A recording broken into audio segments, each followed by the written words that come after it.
Un garçon de 12 ans est accroupi derrière un talus enneigé en Pologne occupée, son souffle formant des nuages dans l'air glacial de 1943. Dans sa main tremblante, il ne tient rien d'autre qu'une lentille brisée provenant des lunettes de lecture de sa grand-mère. En dessous de lui, un train de ravitaillement nazi gronde le long des voies, transportant munitions, carburant et armes destinées au front de l'Est. Le garçon attend. Il oriente la lentille vers le soleil hivernal. Et puis, de manière impossible, le train explose. Pas de bombes, pas de fusils, pas de commandos alliés. Juste un enfant, un morceau de verre et la physique que le Troisième Reich n'avait pas vu venir. Ce n'est pas de la fiction. Ce n'est pas un film. C'est l'histoire vraie de l'un des plus jeunes résistants de la Seconde Guerre mondiale, qui transforma la lumière du soleil en arme et sema la terreur au cœur de la machine de guerre nazie. À la fin de cette vidéo, vous découvrirez comment un garçon sans rien devint l'un des saboteurs les plus efficaces que les nazis n'ont jamais capturés, et pourquoi son histoire est restée enfouie dans les notes de bas de page de l'histoire pendant plus de 80 ans. Avant de comprendre comment un enfant put transformer quelque chose d'aussi simple que la lumière du soleil en arme, il faut revenir au monde dans lequel il vivait. La Pologne de 1941 était une nation étouffant sous l'étau de fer de l'occupation nazie. La machine de guerre allemande avait écrasé les défenses polonaises en seulement 36 jours lors de l'invasion de 1939. Et au moment où commence notre histoire, le pays était devenu un vaste camp de prisonniers. Les villes étaient rebaptisées. Le polonais était interdit dans les écoles.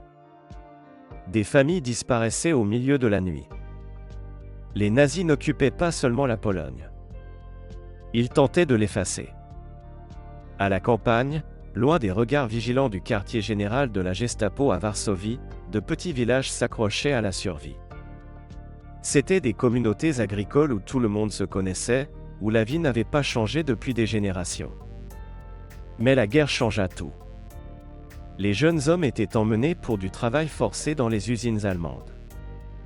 La nourriture était rationnée à des niveaux de famine. Et les trains, ces trains nazis interminables, roulaient jour et nuit, transportant la machinerie du génocide et de la conquête. Dans l'un de ces villages, un garçon nommé Joseph vivait avec sa grand-mère dans une petite cabane en bois au bord d'une forêt. Ses parents avaient été emmenés 2 ans plus tôt, arrachés de leur maison par des officiers SS, et jamais revus. Mal nourri et petit pour son âge, Joseph avait des yeux sombres qui en avaient trop vu pour sa courte vie. Il ne lui restait que sa grand-mère, une femme sévère dans la septantaine. Elle utilisait ses lunettes de lecture, aux verres épais qui agrandissaient les petites lettres, et son vieux livre de prière pour lui apprendre à lire. Il y avait du silence. La vie était prudente. On survivait en restant inaperçu, en gardant la tête basse et en évitant d'attirer l'attention. Pourtant, Joseph avait un problème. Il ne pouvait pas rester inaperçu. Chaque jour, il voyait les trains traverser la vallée en dessous de leur hameau. Il mémorisait leurs horaires, les comptait et nourrissait une haine qu'aucun enfant de 12 ans ne devrait avoir à porter. Il était hanté par les trains. En transportant des ressources de Pologne pour soutenir l'effort de guerre allemand, ils étaient le sang vital de l'occupation nazie. Joseph savait que quelque part sur ces trains se trouvaient les munitions qui tuaient les résistants, le carburant qui propulsait les chars détruisant les villages soviétiques, et les fournitures qui maintenaient les camps en fonctionnement. Il savait aussi qu'on ne pouvait pas détruire un train. Les voies étaient gardées. La campagne était patrouillée. Les saboteurs étaient pendus sur les places publiques en guise d'avertissement. Le groupe de résistance polonais, l'Armia Krajowa, qui opérait dans l'ombre, ne recrutait pas d'enfants. Joseph était seul. Pourtant, la solitude n'équivalait pas à l'impuissance. Cela signifiait simplement qu'il devait changer sa façon de penser. Un après-midi de la fin de l'été 1942, Joseph s'assit sur la colline et observa les trains. Ce jour-là, le soleil était impitoyable, chauffant les rails métalliques jusqu'à ce qu'ils brillent. Pour passer le temps, il avait emporté les lunettes de lecture de sa grand-mère, dont les verres épais lui permettaient de concentrer la lumière du soleil en de minuscules points capables de percer des trous dans les feuilles. C'était une distraction, un jeu. Pourtant, quelque chose lui vint à l'esprit tandis qu'il observait un train de ravitaillement exceptionnellement long ramper au coin. Le feu. Les trains transportaient du carburant. Le verre, incliné correctement, pouvait concentrer la lumière du soleil en un faisceau assez chaud pour enflammer presque n'importe quoi, et les wagons-citernes étaient ornés de marques d'avertissement. C'était une idée folle. Impossible. Génial. Avec un plan qui le rendrait soit un héros soit un mort, Joseph rangea les lunettes dans sa poche et courut chez lui. Il passa des semaines à étudier. Il expérimenta les angles. Il joua avec le temps et la distance. Il découvrit que pour produire un point focal assez petit et assez chaud pour enflammer les vapeurs de carburant, la lentille devait être maintenue précisément à la bonne position. Quand le train ralentissait dans la courbe ascendante, il n'avait que quelques secondes. Il découvrit que s'il échouait ou était découvert, sa grand-mère subirait les mêmes conséquences que lui. Pourtant, Joseph apprit autre chose. Il découvrit que les nazis, malgré toute leur puissance et leur férocité, avaient une faiblesse. Il n'imaginait pas qu'un gamin portant un morceau de verre puisse être dangereux. Il ne l'attendait pas, et sa plus grande arme serait son invisibilité et leur sous-estimation. Par un matin frais d'octobre 1942, la première tentative eut lieu. Joseph avait choisi son emplacement avec soin, une corniche rocheuse dissimulée par un sous-bois épais, surplombant le tronçon de voie le plus raide où les trains ralentissaient jusqu'à ramper. Il arriva avant l'aube, la lentille de sa grand-mère enveloppée dans du coton et glissée sous son manteau. Elle croyait qu'il cherchait des champignons dans la forêt, un mensonge affreux qui le rongeait de culpabilité. Pourtant, cela dépassait un seul garçon et une famille. L'objectif était de faire saigner les nazis, ne serait-ce qu'un peu. Tremblant dans le givre matinal, il attendit 3 heures jusqu'à entendre le grondement distant d'un train approchant. Déballant la lentille, ses mains tremblaient. C'était le moment qui validerait sa théorie ou le révélerait comme un gamin naïf manipulant des événements hors de son contrôle. Le train, un énorme serpent de wagons d'acier arborant les insignes militaires allemands, apparut lentement. Tandis qu'il passait, Joseph compta les véhicules transportant des fournitures médicales, des munitions et des transports d'infanterie. Puis il le repéra au milieu du convoi. L'un des wagons-citernes de carburant servant à approvisionner les aérodromes de la Luftwaffe et les divisions Panzer. Même de loin, il distinguait clairement le symbole d'avertissement en diamant jaune. Le train ralentit à une vitesse à peine supérieure à la marche et entreprit l'ascension de la pente, ses roues grinçant contre les rails. Joseph prit position. Le soleil avait enfin percé les nuages matinaux, et il inclina la lentille dans sa direction. Devant lui, un point lumineux éblouissant apparut sur le sol. Il ajusta. Le point devint plus net. Il était certain que quelqu'un entendrait le battement tonitruant de son cœur. Après des semaines d'observation, il avait déterminé que l'endroit le plus probable pour l'échappement de vapeur était la jointure où le bouchon de carburant du wagon-citerne rencontrait le boîtier métallique, et il y dirigea le faisceau concentré. Rien ne se passa. 10 secondes s'écoulèrent. 20. Le train rampait toujours lentement sur la pente. Le bras de Joseph commença à lui faire mal à force de maintenir la lentille immobile. Malgré le froid, la sueur coulait dans ses yeux. Avait-il commis une erreur? Le carburant était-il trop hermétiquement fermé? Tout cela n'était-il qu'un fantasme frénétique d'enfant? Puis il aperçut le wagon-citerne qui commençait à sortir de sa vue. Une brève bouffée de fumée, un scintillement orange, une minuscule flamme qui semblait danser le long de la jointure métallique. Pendant un instant figé, Joseph crut qu'elle s'éteindrait. Pourtant, la vapeur de carburant est patiente. Elle attend son heure. Et quand cette heure arrive, elle ne demande pas la permission. L'explosion déchira le calme matinal comme le poing d'une divinité enragée.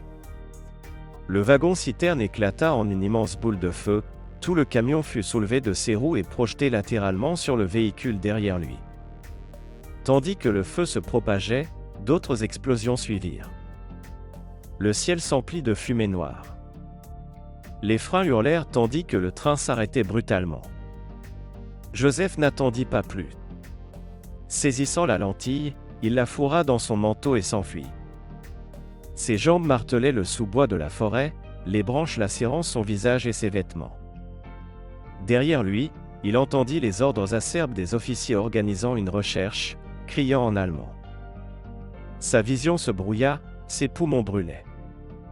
Pourtant, il courut jusqu'à franchir la porte de la cabane de sa grand-mère, le visage blême d'excitation et de peur, la poitrine haletante. Sa grand-mère leva les yeux de sa couture, son visage âgé indéchiffrable. Elle vit la suie sur ses mains, l'expression sauvage dans ses yeux, et les lunettes de lecture qu'il tenait comme une relique sacrée. Elle resta silencieuse. Elle se leva simplement, alla à la fenêtre et fit face à la colonne de fumée noire au loin. Puis elle se tourna vers son petit-fils, posa une main ridée sur son épaule et la serra une fois. C'était la seule reconnaissance qu'il recevrait jamais. Cela suffisait. Joseph avait déjà porté son premier coup au Troisième Reich, et ce n'était que le début. Les nazis réagirent rapidement et violemment.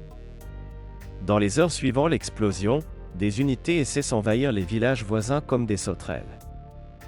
Ils fouillèrent caves et granges, interrogèrent familles, passèrent de maison en maison à la recherche de tout signe d'activité de résistance. 3 hommes d'un village proche, arrêtés pour suspicion de sabotage, furent pendus à des lampadaires sur la place de la ville en guise d'avertissement. Leurs dépouilles restèrent là 5 jours, oscillant dans le vent d'automne, un rappel hideux du sort réservé à ceux qui défiaient le Reich. Les Allemands réagirent dans la seule langue qu'ils connaissaient, la force écrasante et la punition collective, persuadés que c'était l'œuvre du groupe de résistance polonais, l'Armia Krajowa. Pourtant, ils pourchassaient des fantômes. Ils renforcèrent les patrouilles le long de la ligne de chemin de fer, torturèrent des partisans soupçonnés et interrogèrent des adultes. Jamais ils n'imaginèrent que le saboteur puisse être un gamin de 12 ans mal nourri tenant un morceau de verre. Joseph se cachait parmi les villageois horrifiés forcés d'assister aux pendaisons de loin. Le poids de leur mort pesait comme des pierres dans son estomac. Ses actions avaient causé la mort de 3 innocents. Pourtant, au même instant, il réalisa quelque chose d'important. Les nazis étaient terrifiés. Cette explosion avait endommagé leur route de ravitaillement et semé la confusion, les obligeant à réaffecter des ressources à la sécurité. Le puissant Troisième Reich avait reculé devant un gamin avec une lentille, et s'il l'avait fait une fois, il pouvait le refaire. Pendant les 6 mois suivants, Joseph resta un fantôme sur les collines. Il mit au point une méthode, une approche systématique mêlant génie et désespoir à parts égales. Il n'attaqua jamais 2 fois du même endroit. Il observa les horaires de patrouille et découvrit que la concentration des gardes était au plus bas lors des changements d'équipe. Il mémorisa les horaires des trains, notant quels convois transportaient les cargaisons les plus précieuses et quelles routes étaient les moins sécurisées. Il devint expert en physique de la lumière concentrée, comprenant comment l'intensité du faisceau était influencée par l'angle d'incidence, l'heure du jour et la météo. Il n'essayait même pas les jours nuageux.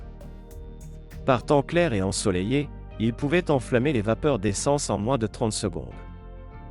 Il apprit à lire les trains eux-mêmes, déterminant quel train de ravitaillement allait au front de l'Est par opposition aux autres, quels wagons de munitions étaient les plus explosifs, et quels wagons-citernes étaient pleins d'après leur assise sur les rails. Territoires occupés à l'ouest. Sa grand-mère cessa de demander à voix haute où avaient disparu ses lunettes de lecture et commença à lui donner de la nourriture supplémentaire enveloppée dans du lin au lieu de poser des questions. Au printemps 1943, Joseph avait détruit avec succès 7 trains. Toutes les tentatives ne se terminaient pas par des explosions dévastatrices comme la première. Parfois, il ne réussissait qu'à allumer de petits feux obligeant les trains à s'arrêter pour des inspections urgentes, causant des retards qui se répercutaient dans tout le système de ravitaillement allemand. Dans certains cas, le feu progressait assez lentement pour que l'équipage l'éteigne avant des dommages importants. Pourtant, à 2 autres occasions, il toucha directement des wagons-citernes de carburant, provoquant d'énormes explosions visibles sur des kilomètres.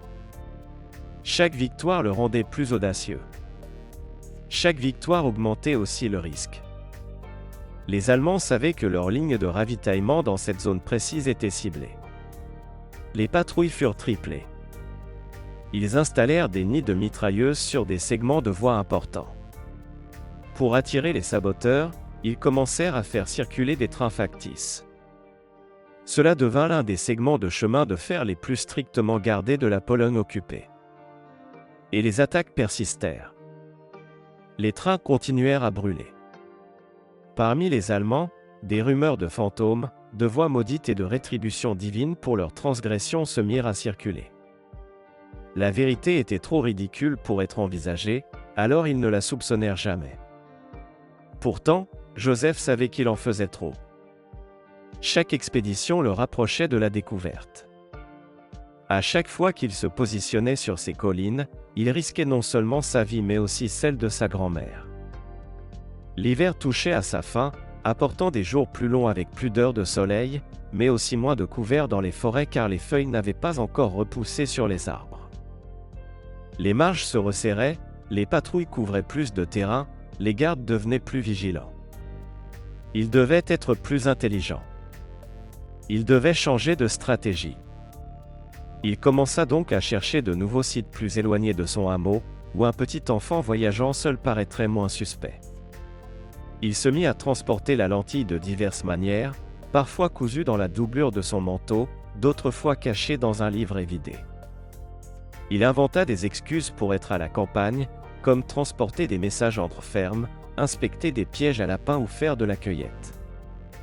Il devint un acteur et joua si bien le rôle d'un enfant sans défense que des soldats allemands l'arrêtèrent pour l'interroger et ne virent qu'un garçon affamé et apeuré essayant de survivre. Mais 1943 fut le mois décisif. Joseph avait choisi avec soin un nouvel emplacement et s'installa près d'un pont ferroviaire.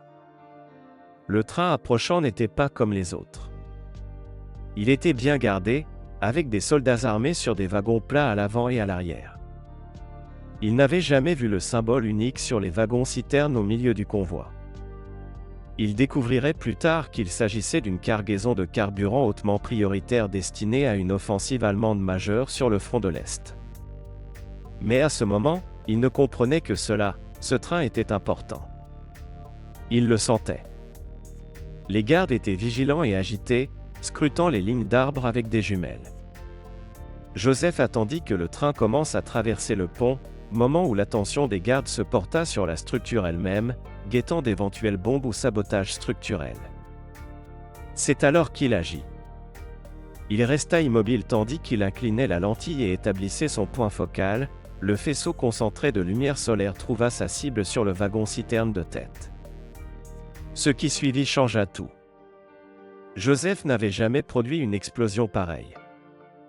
Ce n'était pas seulement des flammes qui détruisirent le wagon de tête. Même depuis sa position éloignée sur la colline, elle explosa avec une telle férocité que l'onde de choc le projeta en arrière sur le sol. La boule de feu s'éleva à 30 mètres dans les airs, une colonne tourbillonnante d'orange et de noir qui semblait déchirer un trou dans le ciel lui-même. Pourtant, cette fois, le feu ne s'arrêta pas à un wagon. En raison de la proximité des citernes, la chaleur de la première explosion enflamma la seconde, puis la troisième, déclenchant une série de destructions qui engloutit toute la section centrale du train dans les flammes. Le pont lui-même commença à grincer sous la contrainte tandis que le métal se déformait sous la chaleur extrême. Avec une terreur inébranlable, Joseph regarda la structure céder et s'effondrer, en voyant des débris enflammés s'écraser dans le ravin en dessous. Il n'avait pas seulement détruit un train. Il avait démoli un élément vital de l'infrastructure nazie. Et le Reich ne le tolérerait pas. Dans les 24 heures, la loi martiale fut imposée sur toute la région. Chaque village dans un rayon de 20 km du pont endommagé fut immédiatement placé sous couvre-feu. Des soldats allemands fouillèrent chaque maison avec un niveau de détail presque insensé. Tout le monde fut interrogé, des jeunes enfants qui commençaient à peine à marcher aux vieux fermiers. Ils firent venir des interrogateurs de la Gestapo basés à Varsovie, des hommes réputés pour leur capacité à extorquer des aveux par la torture. Les récompenses énormes qu'ils offraient pour des informations pouvaient nourrir une famille pendant 1 an. Ils réussirent. Il était évident que si le saboteur n'était pas appréhendé, toute la population souffrirait. Les exécutions publiques commencèrent quotidiennement. Chaque communauté vit ses otages emmenés et placés dans des installations de détention temporaire. La pression oppressive et étouffante était destinée à susciter l'animosité entre voisins et à rendre le silence plus douloureux que la trahison. Joseph dut maintenir un calme complet, une normalité et une invisibilité tout au long de cela. La peur d'être capturé n'était pas l'aspect le plus difficile. C'était la culpabilité. À cause de ce qu'il avait fait, il se réveillait avec des rapports de nouvelles arrestations, d'exécutions supplémentaires et de familles déchirées. Il observait les visages des condamnés, des gens ordinaires tués en punition collective bien qu'il n'ait rien à voir avec la résistance. Parmi eux se trouvait le bienveillant boulanger du village, qui lui donnait parfois du pain supplémentaire quand il croyait que personne ne regardait. Une autre était une jeune mère avec 3 enfants de moins de 6 ans. Ils périrent parce que l'attaque de Joseph avait si gravement blessé les Allemands qu'ils réagirent avec une rage génocidaire. Il cessa de manger. Il dormait peu. Avec une compréhension muette, sa grand-mère le regardait dépérir. Enfin, un soir, elle parla. Elle lui raconta son grand-père, qui avait servi pendant la Grande Guerre et était rentré brisé par ce qu'il avait vu. Elle lui dit que chaque acte de résistance avait un prix, que la guerre forçait les bonnes gens à prendre des décisions terribles, et que le sang des innocents tachait les mains des tyrans, pas celles de ceux qui s'opposaient à eux. Ces mots lui permirent de porter la culpabilité sans en être écrasé, mais ne la supprimèrent pas. Joseph ne fit rien pendant 3 semaines. À cause de la présence allemande écrasante, il ne pouvait risquer une autre attaque. Il accomplissait les tâches routinières, aidait sa grand-mère aux corvées ménagères, assistait aux sessions obligatoires de propagande nazie sur la place du village, et agissait comme un enfant traumatisé vivant sous l'occupation ce qu'il était réellement. Pourtant, il observait aussi. Il observait comment les Allemands pensaient, comment ils se comportaient et comment ils géraient le danger. Il remarqua que leurs procédures de sécurité étaient réactives plutôt que proactives. Après les attaques, ils renforçaient certaines parties tout en laissant d'autres exposées. Ils ignoraient les jeunes femmes et les enfants au profit des hommes adultes et des soutiens connus à la rébellion. Bien qu'il utilise la torture et les informateurs, il ne semblait pas réaliser que la résistance pouvait venir des endroits les plus inattendus. Joseph commença alors à planifier soigneusement et minutieusement sa prochaine action. Car s'il s'arrêtait maintenant, ses morts auraient été vaines. S'il s'arrêtait maintenant, les nazis auraient gagné. L'occasion se présenta début juin, quand le commandement allemand commença à réduire les patrouilles et à rediriger les troupes ailleurs, persuadé que leur démonstration de force avait écrasé toute résistance dans la région. Pendant la reconstruction du pont, le trafic ferroviaire avait été dévié vers une ligne secondaire traversant un terrain encore plus isolé. Cette nouvelle route était plus lente, plus longue, et d'après les conversations chuchotées que Joseph entendit, les Allemands ne voyaient pas les enfants comme des menaces quand ils parlaient trop librement. Elle transportait certaines des livraisons de ravitaillement les plus vitales pour le front de l'Est. Restaurer le flux de matériel interrompu par l'assaut de Joseph était une priorité absolue pour les nazis. Ils se hâtaient et commettaient des erreurs. Joseph le comprenait d'instinct. Des mois d'observation proche lui avaient enseigné la patience. Pourtant, il avait aussi appris que les occasions ne duraient pas. C'était sa chance d'attaquer à nouveau, de démontrer qu'un jeune déterminé ne pouvait être dissuadé par la force ou la terreur. Dans la cabane de sa grand-mère, il trouva la lentille cachée derrière une lame de plancher desserrée. Il explora la nouvelle route ferroviaire et était prêt à se transformer à nouveau en fantôme. Les habitants appelaient la zone où passait la nouvelle voie la vallée des loups, à cause des meutes qui y erraient avant la guerre. C'était isolé, densément boisé, avec une longue pente où les trains ralentissaient jusqu'à ramper en tractant de lourdes charges. C'était idéal pour Joseph. La forêt offrait un couvert. Le terrain fournissait de nombreuses voies d'évasion, et l'éloignement de toute communauté signifiait moins de témoins et un temps de réaction allemand plus lent. Il explora la région pendant une semaine, mémorisant chaque arbre, chaque formation rocheuse et chaque dépression du sol qui pourrait servir de cachette. En chronométrant les patrouilles, il découvrit qu'elles étaient rares dans cette zone. Il n'y avait qu'une unité de moto qui passait 2 fois par jour à intervalles réguliers. Les Allemands avaient fait des calculs. Ils pensaient que leur répression violente avait réussi, que la population avait été matée par la terreur, et que personne n'oserait attaquer à nouveau. Ils allaient découvrir à quel point ils se trompaient. Joseph se positionna sur une corniche rocheuse à mi-hauteur de la pente et de la vallée, dissimulée par des pins denses, pour capter pleinement le soleil de l'après-midi. Il arriva 3 heures avant le train prévu, pour avoir le temps de s'installer, de réguler sa respiration et de se préparer mentalement à ce qui allait se passer. Cette fois, c'était différent. Les premières attaques étaient motivées par la colère, le désespoir et le désir de blesser l'ennemi de n'importe quelle manière. Pourtant, après des semaines à voir le prix de la résistance et les visages de ceux qui avaient péri à cause de ses efforts, il comprenait enfin la gravité de ses actes. Il ne jouait pas. Dans les guerres comme celle qu'il menait, les gens mouraient. Tout le monde, les criminels, les innocents. La seule décision était de savoir si leur mort avait un sens. Joseph avait décidé que les siennes en auraient.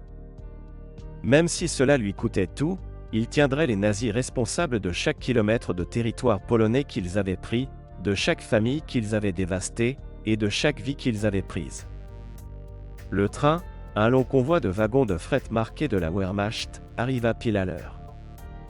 Joseph en compta 23 au total, une énorme cargaison reflétant probablement des semaines d'accumulation de fournitures poussées vers le front de l'Est, où les soldats allemands et les armées soviétiques s'affrontaient dans des combats féroces.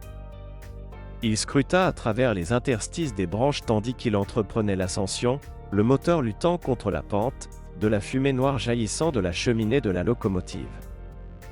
Les wagons tremblaient et oscillaient sur les rails, leurs liens de connexion claquant en rythme. Puis il les vit. Près du centre du convoi, 4 wagons-citernes, chacun orné du signe d'avertissement en diamant jaune caractéristique pour le carburant premium. Son cœur s'accéléra, mais ses mains restèrent calmes. Maintenant qu'il l'avait fait assez souvent, les mouvements corporels venaient naturellement, la mémoire musculaire affinée par la nécessité et la répétition. Il retira la protection de la lentille. Il vérifia la position du soleil. Il calcula angle et distance avec la précision instinctive de quelqu'un qui avait élevé cet acte au niveau de l'art. Tandis que le train approchait la partie la plus raide de la montée, sa vitesse diminua presque à celle de la marche. Les roues grinçaient contre les rails, métal frottant contre métal, faisant mal aux dents de Joseph. C'était le moment. Il leva la lentille et l'inclina vers le soleil, un point lumineux éblouissant apparut sur le sol devant lui. Il effectua un ajustement fractionnel de l'angle, le point s'affina en un faisceau concentré d'énergie solaire. Puis il visa ce faisceau vers le couvercle de carburant du 2e wagon-citerne avec une précision exercée. L'expérience lui avait appris que le 2e wagon était le meilleur. S'il visait le premier, il pourrait dérailler le train et protéger les autres citernes. S'il touchait un trou en arrière, l'équipage pourrait avoir le temps de découpler les wagons et minimiser les dommages. Le 2e était le point idéal, où l'avantage tactique maximal rencontrait la destruction maximale. Il stabilisa le faisceau tout en comptant silencieusement dans sa tête. 1, 2, 3. La chaleur commença à ternir le métal. 4, 5, 6. Une fine bouffée de fumée apparut. 7, 8. La position fit légèrement trembler son bras. 9, 10. Une minuscule flamme jaillit à la vie et le monde explosa. Cette fois, Joseph était préparé à l'explosion. Il avait positionné derrière un gros rocher qui absorba la plupart de l'onde de choc, mais il sentit la vague de chaleur le balayer comme l'ouverture d'une porte de four. La flamme jaillit du wagon-citerne et consuma instantanément 3 wagons, les autres citernes de carburant rejoignant la boule de feu en quelques secondes. Pourtant, quelque chose d'autre se produisit que Joseph n'avait pas prévu.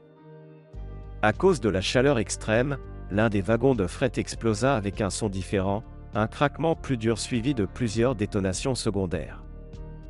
Des munitions. Sans le savoir, il avait touché une livraison de munitions.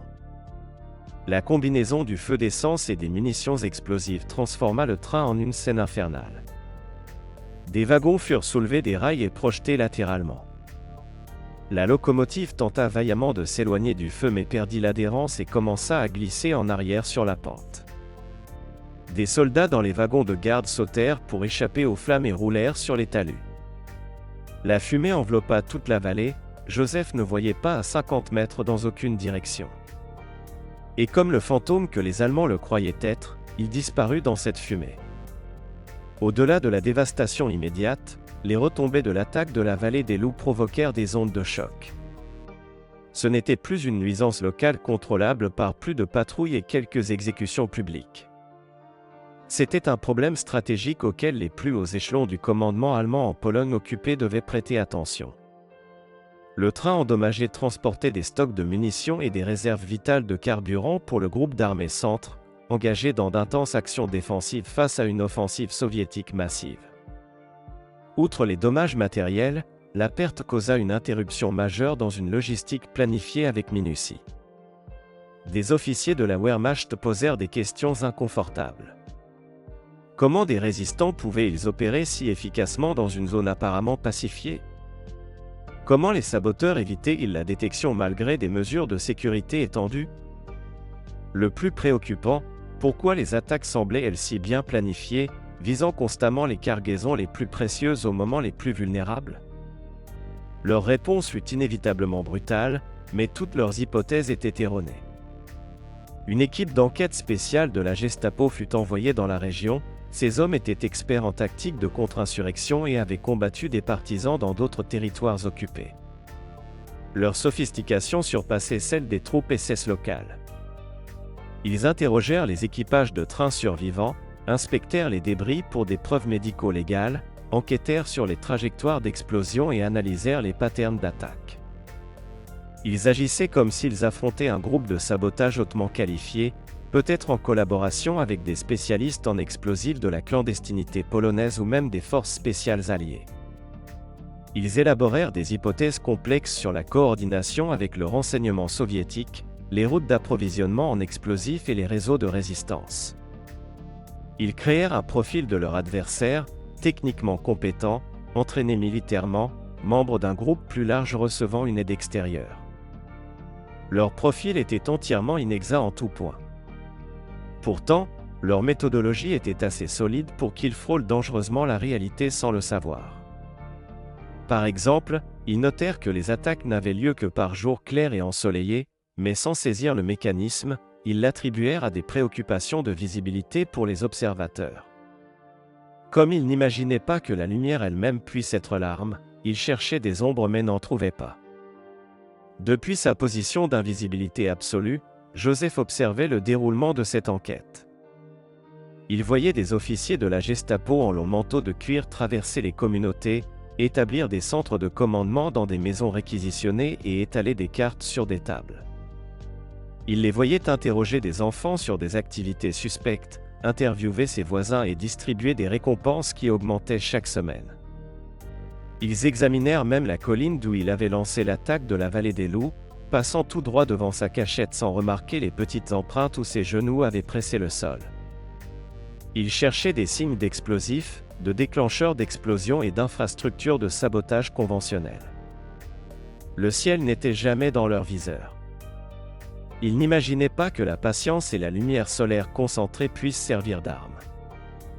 Et la survie de Joseph tenait à cette cécité et à ce manque d'imagination. Il n'était pas dissimulé par des réseaux de résistance intricés ou des histoires de couverture, mais par le fait que ses actions étaient inconcevables pour le renseignement militaire. Les adultes s'attendaient à ce que les problèmes soient résolus par des adultes.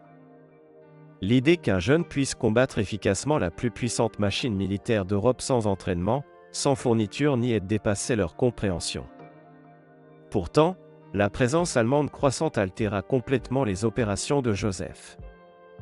les opportunités d'attaque diminuèrent drastiquement.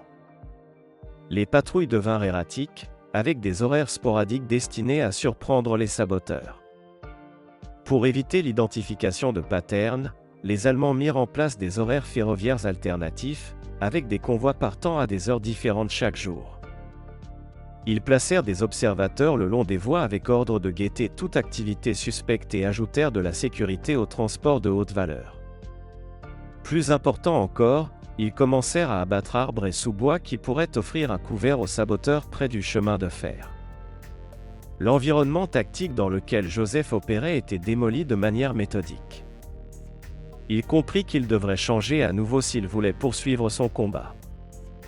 Les cibles simples avaient disparu. Les méthodes directes étaient trop risquées. Il devait être plus intelligent, plus patient et plus prêt à prendre des risques qu'il savait potentiellement fatals. Pourtant, il avait une compréhension que les Allemands n'avaient pas.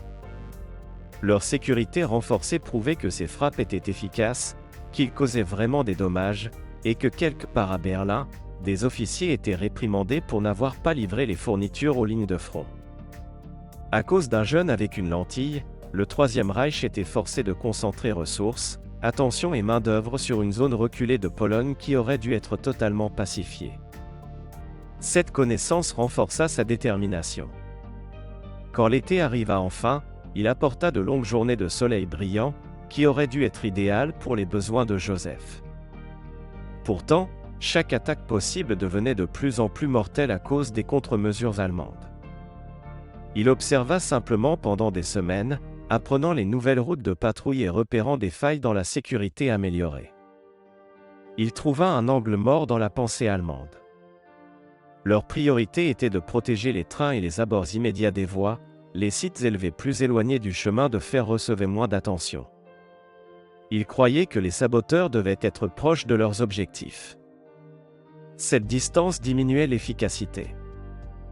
Ils pensaient aux armes à feu et aux bombes, des armes nécessitant la proximité et une portée courte.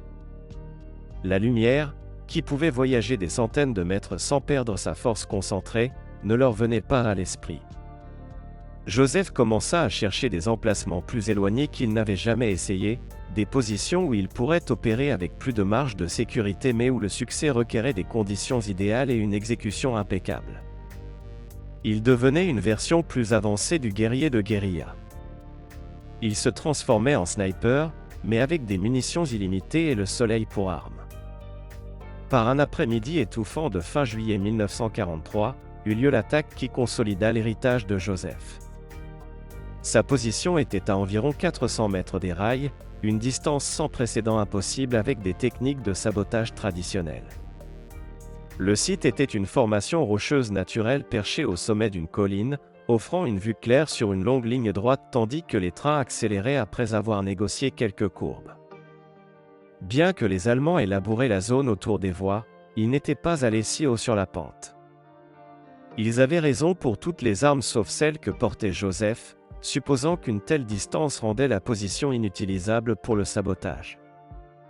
Pour prouver qu'il pouvait encore produire l'allumage à cette distance extrême, il avait testé l'angle plusieurs fois la semaine précédente avec des fragments de bois sec. C'était faisable, même si le point focal était plus petit et requérait une précision parfaite, il n'avait besoin que de potentiel.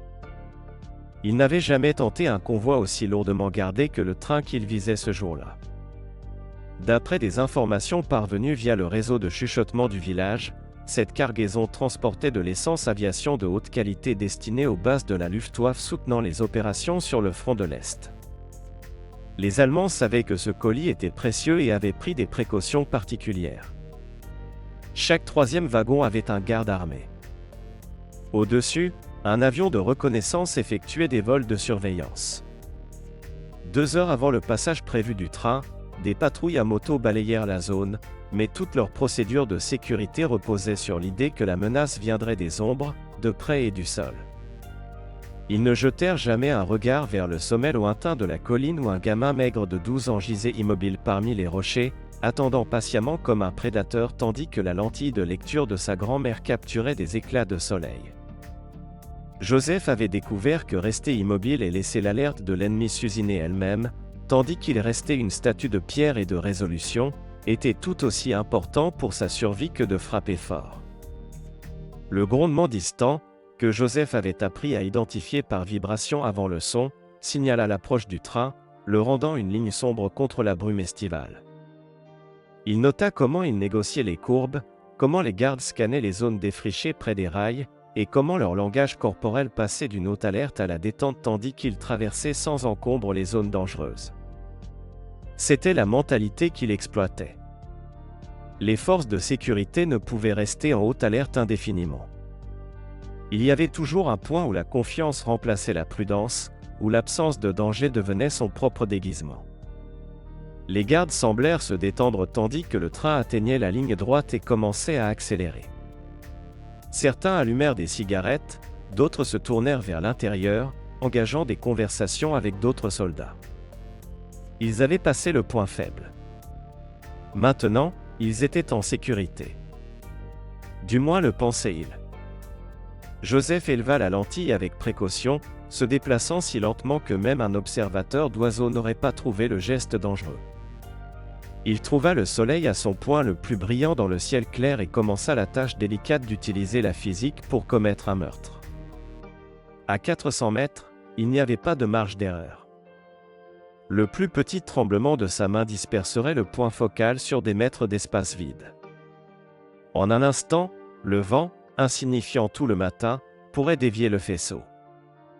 Même sa propre respiration pourrait perturber l'angle exact nécessaire à l'allumage. Après des mois de pratique, Joseph fit ce pourquoi il s'était préparé. Il devint immobile physiquement et mentalement, le monde se réduisit au soleil, à la lentille et à la cible. Le reste disparut. Il n'entendait pas les oiseaux dans les bois derrière lui. Il ne sentait pas la chaleur des cailloux sous son corps. Il ne pouvait penser aux hommes qui périraient s'il réussissait, à la souffrance qu'il attendait s'il échouait, ni à sa grand-mère attendant à la maison. Tout ce qu'il voyait était le faisceau de lumière fin comme une aiguille traversant 400 mètres d'air de juillet jusqu'au bouchon de carburant du 3e wagon-citerne. Là, il le maintint. 30 secondes. 45. La lutte pour rester immobile faisait hurler tout son corps. 1 minute. Puis il remarqua la première bouffée de fumée s'élevant du métal à une distance incroyable. Bien que l'événement fût violent, ce qui suivit se déroula au ralenti onirique. La fumée s'épaissit. D'abord une minuscule flamme presque fragile. Ensuite, les vapeurs de carburant du wagon atteignirent une température critique et explosèrent, déchirant le véhicule de l'intérieur. Pourtant, cette fois, la mécanique de la dévastation était différente car le train voyageait à grande vitesse au lieu de ramper en montée. L'explosion utilisa la force cinétique plutôt que la chaleur pour déclencher une réaction en chaîne. À grande vitesse, le wagon-citerne détruit s'écrasa sur le véhicule devant, et celui derrière le heurta par l'arrière. Toute la portion centrale du train s'accordéonna tandis que les wagons s'empilaient les uns sur les autres dans un accident en chaîne dévastateur. L'impact fit alors éclater les réservoirs de carburant restants, alimentant le feu. Un train à pleine vitesse devint en quelques secondes un mur immobile de flammes couvrant 200 mètres de voie. Le rapport d'urgence radioé par l'avion de reconnaissance en vol stationnaire fut accueilli avec scepticisme au quartier général allemand. Ils dirent que c'était impossible. Pas de rapport d'explosion. Pas de saboteur trouvé.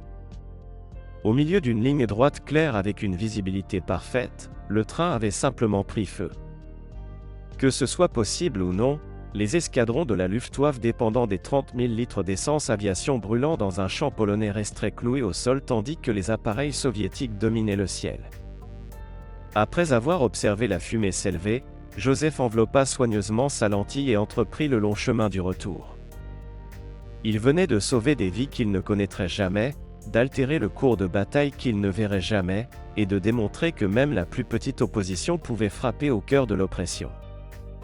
La réaction des Allemands à cette attaque directe dépassa la sauvagerie pour entrer dans le désespoir. En moins de 48 heures, toute la zone fut placée sous verrouillage complet. Le chef local de la Gestapo devait personnellement autoriser quiconque à entrer ou sortir. L'information menant à l'arrestation du saboteur était récompensée par 50 000 Reichsmark. Une somme énorme, plus que la plupart des familles polonaises n'enverraient jamais de leur vie. La Gestapo fit venir des interrogateurs spécialisés de Berlin. Ces hommes employaient des méthodes si dures que même des officiers et SS chevronnés les trouvaient dérangeantes. Tous les hommes de plus de 14 ans dans un rayon de 20 km furent placés en détention pour interrogatoire. La torture devint banale. 3 personnes moururent pendant les interrogatoires parce qu'elles n'avaient rien à révéler. Les Allemands étaient frustrés de pourchasser un fantôme, et leur colère se transforma en explosion meurtrière contre un peuple qui n'avait réellement aucune information à offrir. L'ironie était écrasante. Si les combattants de la résistance qu'ils torturaient avaient été responsables des attaques, ils auraient revendiqué le crédit avec joie. Pourtant, la manière dont ces frappes étaient menées les perplexait autant que les Allemands. Joseph vit son village se transformer en prison à ciel ouvert. Il y avait des points de contrôle à chaque intersection. Les rues étaient patrouillées à toute heure. Des haut-parleurs montés sur camions diffusaient propagande et avertissements. Si le saboteur n'était pas livré, il y aurait punition collective. La cabane de sa grand-mère fut fouillée 2 fois, d'abord par des troupes SS locales qui regardèrent à peine avant de partir, puis par des enquêteurs de la Gestapo qui passèrent 3 heures à examiner chaque lame de plancher et chaque meuble. Pendant la seconde fouille, Joseph était à la maison, assis calmement à la table de la cuisine tandis que la seule maison qui lui restait était saccagée par des hommes en manteau de cuir. Ils lui posèrent des questions routinières, comme s'il avait remarqué un comportement étrange chez les voisins, une activité suspecte ou des étrangers dans les bois. Il répondit avec la voix bégayante et terrifiée d'un enfant traumatisé, qui n'avait pas besoin d'être feinte car c'est exactement ce qu'il était. Ils le rejetèrent comme insignifiant après avoir noté ses bras minces, son corps émacié et ses yeux trop grands dans un visage trop petit. Un enquêteur lui ébouriffa même distraitement la tête en disant à sa grand-mère de garder le gamin hors des bois, comme s'il était un chiot qui pourrait s'égarer dans le danger. Il ne fut jamais fouillé personnellement. Les lunettes de lecture exposées en évidence sur l'étagère de la cuisine, avec une lentille manifestement manquante, ne furent jamais questionnées. Il cherchait des cartes, des armes, des explosifs et du matériel radio. Pas une paire de lunettes brisées appartenant à une vieille femme. Pourtant, la tension était insupportable. Joseph voyait le visage de sa grand-mère changer en semaines plutôt qu'en années. Même si elle ne lui demanda jamais d'arrêter ni ne parla de ce qu'il faisait, il voyait son anxiété rayonner d'elle comme la chaleur d'un poêle. Elle tressaillait à chaque coup à la porte. Chaque fois qu'il quittait la maison, elle le regardait depuis la fenêtre avec une attitude suggérant qu'elle s'attendait à ne jamais le revoir. L'occupation allemande, exacerbée par les attaques de Joseph, tuait le hameau lui-même.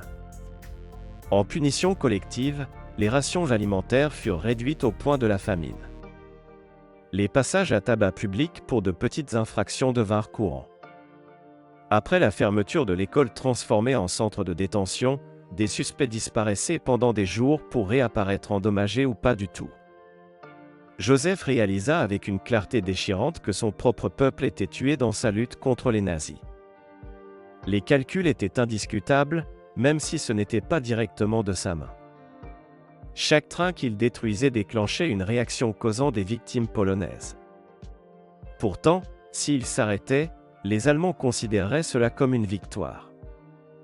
Ils découvriraient que la violence pouvait mettre fin à l'opposition, que la punition collective fonctionnait, et que l'intimidation était efficace.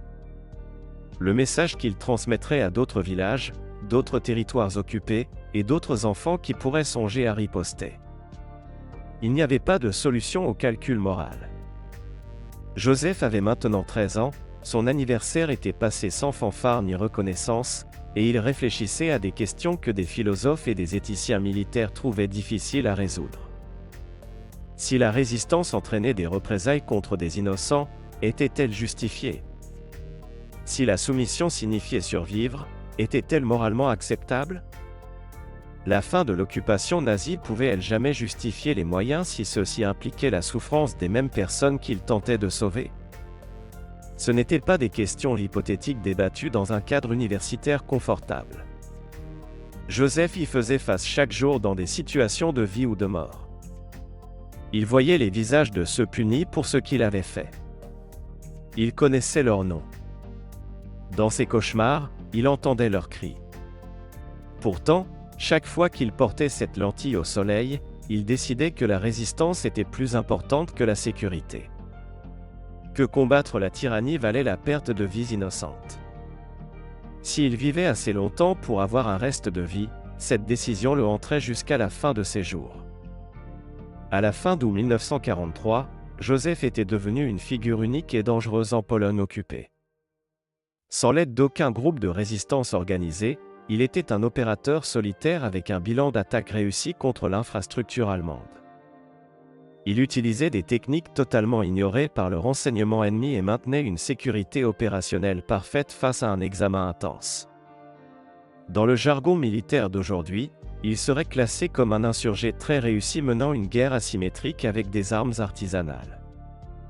Pourtant, ces termes n'existaient pas encore, et même s'ils avaient existé, ils n'auraient pas capturé l'absurdité fondamentale de la situation.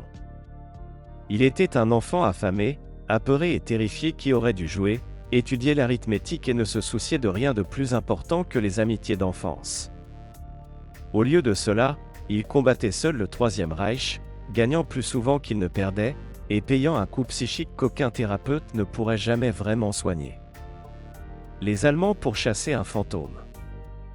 En plus du fait que s'arrêter serait une trahison envers tous ceux qui étaient déjà morts, le fantôme saignait de blessures que personne d'autre ne pouvait voir, et il manquait de raisons de continuer à se battre. Début novembre 1943, ce ne fut pas la découverte allemande mais l'arrivée de l'hiver qui mit fin à l'effort de Joseph. Tandis que la campagne polonaise se transformait en un paysage de cieux sombres et de nuages persistants, son arme devint inutile. Il y avait des jours sans assez de soleil pour produire le faisceau concentré nécessaire à l'allumage. Les rares jours clairs étaient extrêmement froids, et les trains se déplaçaient plus vite pour éviter les problèmes mécaniques dus au temps, limitant ses opportunités. Il fit 2 tentatives d'attaques infructueuses à cette période. À les distances qu'il devait maintenir pour sa sécurité, le faible soleil d'hiver était insuffisant pour produire assez de chaleur. À l'automne et en hiver, la physique qu'il avait rendue si réussie au printemps et en été se retourna contre lui.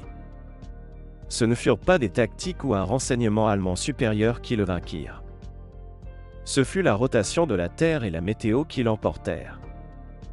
Pour une campagne qui avait détruit plus d'une douzaine de trains de ravitaillement nazis et engagé des ressources militaires allemandes significatives dans des opérations de contre-insurrection dans une zone qui aurait dû requérir peu de forces d'occupation, c'était la conclusion la plus banale possible. Même si le timing semblait aléatoire, il pourrait avoir sauvé sa vie. En novembre, l'enquête de la Gestapo s'était concentrée sur une région particulière et menait une surveillance méthodique qui aurait éventuellement révélé des patterns dans les activités de Joseph. L'enquêteur principal, le Sturmführer Klaus Rademacher, avait commencé à formuler une théorie selon laquelle le saboteur opérait peut-être d'une haute altitude à grande distance, un pas risqué dans la bonne direction. Rademacher avait commencé à cartographier les lignes de vue et les angles solaires, abordant le problème avec des méthodes scientifiques plutôt que des stratégies insurgées traditionnelles. Avec un mois de plus, il aurait pu trouver la solution. Pourtant, les attaques cessèrent avant que son étude ne soit complète, et comme il n'y avait plus d'événements à analyser, ses supérieurs perdirent intérêt et le mutèrent sur le front de l'Est pour des problèmes plus urgents. Tandis que le cours de la guerre se retournait dramatiquement contre l'Allemagne, le mystère du saboteur fantôme resta inexpliqué, réduit à une note de bas de page dans les rapports d'occupation régionaux, et finalement oublié. Au lieu de se terminer par un affrontement spectaculaire, la campagne de Joseph s'effaça dans l'obscurité comme un phénomène inexplicable qui s'arrêta aussi abruptement qu'il avait commencé. Joseph lui-même survécut à l'hiver et vit la Pologne libérée par l'Union soviétique en 1944. En mars de cette année, le cœur de sa grand-mère céda simplement après des années de tension et d'anxiété accumulées. À 14 ans, il était tout seul dans un pays ravagé par 5 ans d'occupation. Elle fut enterrée avec la lentille, qui avait servi à la fois d'arme et de camarade pendant des mois de combats solitaires. Elle était enveloppée dans du tissu et placée dans ses mains croisées. Il garda pour lui ce qu'il avait fait. Ni aux libérateurs soviétiques, ni au gouvernement polonais restauré, ni aux historiens qui enregistrèrent plus tard les actions de résistance. Dans le sillage d'une guerre totale et d'un génocide industriel, expliquer sa campagne semblait ridicule. Comparé aux millions qui avaient combattu et perdu la vie, qu'était un gamin avec une lentille? Comment pouvait-il revendiquer le crédit d'attaque qui avait tué à la fois des citoyens polonais et des soldats allemands? Le poids moral de ces actes n'avait pas d'histoire de héroïsme satisfaisante ni de clôture claire. Sans ambiguïté. Tout au long du reste de sa vie, y compris sous le régime communiste en Pologne, l'immigration aux États-Unis au début des années 1950, le mariage, les enfants et le travail comme machiniste à Détroit, il garda le secret pour lui. Des millions de personnes déplacées, dont lui, durent reconstruire leur vie à l'ombre d'une souffrance qu'il ne pouvait exprimer.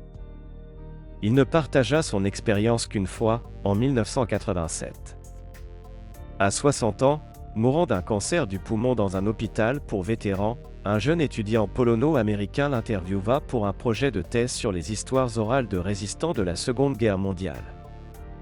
Attendant des récits standards de partisans armés et de réseaux clandestins, l'étudiant écouta avec un choc croissant tandis que Joseph expliquait comment il avait utilisé la lentille de lecture de sa grand-mère pour concentrer la lumière du soleil afin de détruire des trains nazis. L'interview fut enregistrée sur cassette, transcrite et stockée dans les archives d'une université, où elle ne fut pas consultée pendant de nombreuses années. Aucun historien ne la prit au sérieux. Le récit semblait trop beau, trop comme une fable élevée racontée par un vieil homme confondant imagination et souvenir. Aucun témoin supplémentaire ne pouvait corroborer l'histoire, et il n'y avait pas d'archives allemandes reconnaissant des attaques similaires. L'effort de Joseph disparut dans l'immense tombe anonyme des récits de guerre non corroborés, simplement oubliés plutôt que prouvés ou réfutés. L'histoire de Joseph resta cachée jusqu'en 2018, quand une historienne militaire allemande nommée Dr. Elena Zimmermann enquêtait sur le sabotage ferroviaire en Pologne occupée pour une analyse approfondie des activités partisanes.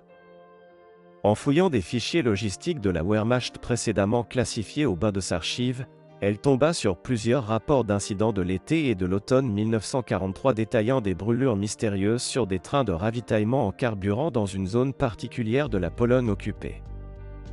Outre leur fréquence, elle s'intéressa aux notes d'enquête jointes aux incidents. Après avoir examiné les débris, des ingénieurs allemands n'avaient trouvé aucun signe de résidus explosifs, de dispositifs de temporisation, d'accélérateurs chimiques ou de quoi que ce soit associé aux méthodes de sabotage connues. Selon plusieurs rapports, les attaques semblaient provenir de points élevés à grande distance du chemin de fer et ne survenaient que par jour clair et ensoleillé. Considérant la technologie accessible aux résistants, un enquêteur conjectura même que l'énergie solaire concentrée pourrait être utilisée comme arme, mais rejeta sa propre théorie comme physiquement improbable. Le docteur Zimmermann ne trouva rien en comparant ses rapports aux archives de la résistance polonaise et aux évaluations du renseignement allié. Aucun groupe n'avait jamais revendiqué la responsabilité. La chronologie ne correspondait à aucune opération alliée. Dans les archives historiques, les épisodes restaient des anomalies inexpliquées. Puis, en recueillant des informations sur la vie civile pendant l'occupation, le docteur Zimmermann découvrit la transcription de l'interview dans les archives de l'université Wayne State. Elle réalisa immédiatement que les détails correspondaient de manière troublante aux rapports allemands. Les lieux et dates coïncidaient. La méthode clarifiait les énigmes médico-légales qui avaient perplexé les enquêteurs de la Wehrmacht. Pendant 2 ans, elle croisa des logs de patrouilles allemandes, des rapports météo, des horaires de train et des statistiques de victimes pour vérifier chaque aspect vérifiable de l'histoire de Joseph. Tout ce qui pouvait être confirmé l'était. Les trains dont il parlait avaient existé et, comme il l'avait dit, avaient été détruits. Sa description de la réponse allemande correspondait aux archives d'occupation. Par exemple, le nom de l'enquêteur de la Gestapo était exact. Selon les conclusions du Dr Zimmermann, publiées dans une revue académique à comité de lecture en 2020, l'une des campagnes de sabotage les plus étranges de l'histoire militaire fut menée par un garçon de 13 ans utilisant une lentille de lecture. Bien que quelques journaux historiques spécialisés aient repris l'histoire, elle n'attira pas beaucoup d'attention générale. Elle était trop étrange, trop improbable et trop détachée des récits typiques d'héroïsme de la Seconde Guerre mondiale pour être largement acceptée. Pourtant, l'histoire est significative précisément parce qu'elle dévie des narratifs traditionnels et qu'elle est étrange et improbable. La campagne de Joseph met en lumière une réalité que les civilisations ont tenté de réprimer tout au long de l'histoire. La résistance n'exige pas d'armes sophistiquées ni de plans minutieux. Il suffit de volonté, d'ingéniosité et du courage d'agir quand cela semble impossible. Comme le démontra un garçon de 12 ans sans ressources autres qu'une lentille brisée, sans entraînement et sans soutien, la résistance individuelle peut perturber le mécanisme de la guerre industrielle. Il força l'une des armées les plus puissantes de l'histoire humaine à consacrer des ressources significatives à pourchasser une menace qu'il ne pouvait comprendre ni neutraliser. En éliminant des fournitures qui auraient propulsé des chars et des avions utilisés pour tuer des citoyens soviétiques et des soldats alliés, il sauva des vies. Sa croisade eut un coup horrible en sang polonais, dû aux représailles nazies, et cette complexité morale devrait être reconnue plutôt que simplifiée. La résistance n'est jamais pure. L'héroïsme n'est jamais simple, pas plus que la soumission à l'oppression. Quelque part à la campagne polonaise, la grand-mère de Joseph et la lentille qu'il utilisa reposent dans une tombe anonyme. Le temps et la confusion de la reconstruction d'après-guerre en ont effacé l'emplacement. Auprès de sa propre tombe dans un petit cimetière en dehors de Détroit, marqué d'une pierre tombale simple indiquant seulement son nom, ses dates et le mot machiniste, il n'y a aucune mention de train déraillé, de ligne de ravitaillement nazi interrompue ou d'une guerre menée par un enfant dans un silence solitaire. Il n'y a pas de monument commémorant sa campagne, pas d'inscription identifiant les collines où il se posta, pas de manuel expliquant aux élèves comment la physique de la lumière solaire concentrée peut servir d'arme de résistance. Son histoire ne survit que dans quelques articles académiques, et elle est maintenant disponible en ligne. Elle perdure parce que, si l'on regarde assez attentivement, la vérité, peu importe à quel point elle est étrange ou troublante, a une façon de surgir. Et voici la vérité. Être courageux ne signifie pas être sans peur ni fort.